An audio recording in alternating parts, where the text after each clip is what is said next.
umuntu oyindoda amadoda onke okholwa engakholwa amadoda onke lithi iBhayibheli ke inhloko yendoda nguKristu Jesus Christ. okusho ukuthi ayikho indoda ekufanele ngabe ayikholwa No. ayikho indoda sesikwenze ekufanele ngabe ayizisubjectile kuKristu lento ethi uKristu uyinhloko yayo yonke amadoda isho ukuthi uKristu uyi-umbrella yamadoda Ayi.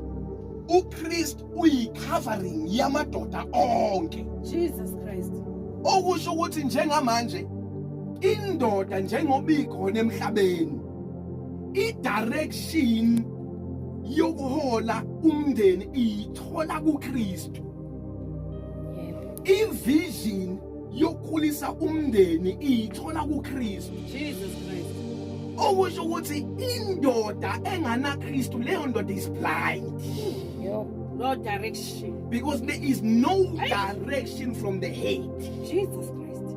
Christ Jesus is the head of every man. Okay. So indoda engazisubjectile kuKristu leyo ndoda iblind ngenxa ukuthi ayina vision evela kuKristu. Njengoba indoda iblind okusho ukuthi nomfazi uzoba blind. Yo. Okusho ukuthi la ekhaya kunezimpumputhe. Hey, Jesus. Awulizwanga ni iBhayibheli lithi sisikwenzi. Lithi impumputhe ayikwazi ukuhola impumputhe.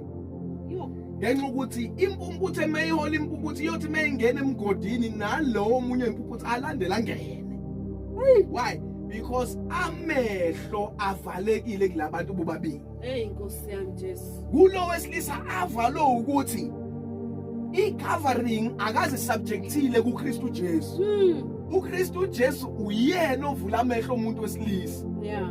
Abone umuntu wesilisa ukuthi oh njengoba ngikhona la lokho umndeni wami ngizowukhulisa ngalendlela engiyifumene kuKristu Jesu. Lithi ke inhloko yomuntu wesifazane indoda. Yeah.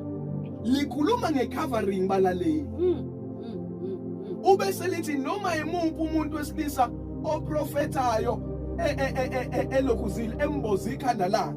Yeah. Uhlazisa ini inhloko. Sure. Alikhulumi ngokugqoka igqoko. Yeah. Melithi noma umuntu wesilisa oprofeta noma eshubeni noma enzani efake embozile ekhanda lisho ukuthi lowo muntu uzikhiphile kuKristu Jesu. Yonke into ayenzayo uyenza ezirepresenta yena not uKristu Jesu. Yo.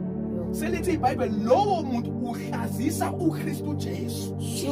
So yonke into akayenzayo lowo muntu akayenzi ngokaKristu Jesu uyenza ngokwa uhlazisa inhloko kuKristu Jesu. Jesus Christ.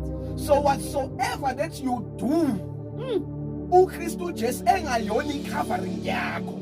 Lithi iBhayibheli indoda engana covering nguKristu Jesu ihlazisa yena uKristu Jesu. Oh yes. Kanjalo nowesifazane lithi iBhayibheli oprofeta engambozile ekhanda uhlazisa indoda. Alikhulumi ngokumboza lokho lokho thina sicabanga ngakho ukuthi umuntu wesifazane fanele athwale likhuluma ngesubmission. Lithi noma umuphi umuntu wesifazane owenza noma yimuphi umsebenzi kodwa engasubmit endodeni yakhe uhlazisa indoda. So umuntu wesifazane whatsoever ayenzayo uyenza erepresenta indoda. Umuntu wesilisa noma ngabe yini ayenzayo uyenza representa uKristu Jesu. Kanjalo noKristu Jesu lithi iBhayibheli inhloko yakhe uNkulunkulu.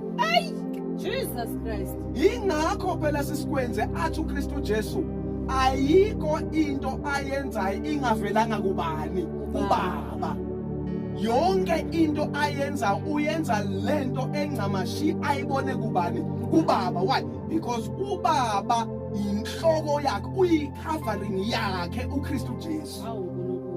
Isho ukuthi uKristu Jesu uba ngabe enza izinto azibone kuyise nendoda fanele iyenze izinto ezibone kuKristu Jesu. So ngitshela ke sisikwenze indoda engasubjectile uKristu Jesu iyawurana kanjani umndeni ingabonanga kuKristu Jesu urana kanjani umndeni.